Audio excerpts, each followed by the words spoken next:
Kita awali dengan informasi pertama. Saudara, jelang Mekah menyambut bulan suci Ramadan, harga daging sapi di Pasar Al-Mahirah Kota Banda Aceh sejak 2 hari terakhir ini mulai naik dari Rp150.000 hingga Rp160.000 per kilogramnya. Diperkirakan harga daging akan terus naik hingga mencapai Rp180.000 per kilogram seperti tahun-tahun sebelumnya 2 hari menjelang puasa. 4 hari menjelang hari megang di Aceh, harga daging di Pasar Al-Mahirah Kota Banda Aceh mulai naik. Dari harga normal Rp140.000, kini naik menjadi Rp150.000 hingga Rp160.000 per kilogram.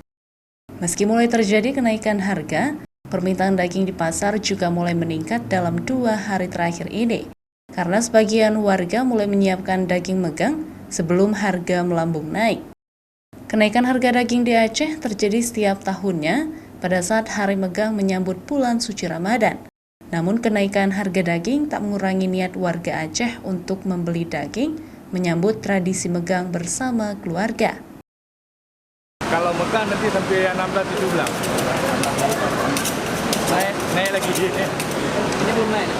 Ini masih stabil 15. Biasa 14-15. Kalau langganan 14. Saya kasih itu belanja 15. Hari megang di Aceh sudah merupakan tradisi masyarakat sejak tempo dulu. Karena bagi masyarakat Aceh, seolah belum sempurna menunaikan ibadah puasa jika belum makan daging megang bersama dengan keluarga. Raja Umar, Kompas TV, Banda Aceh.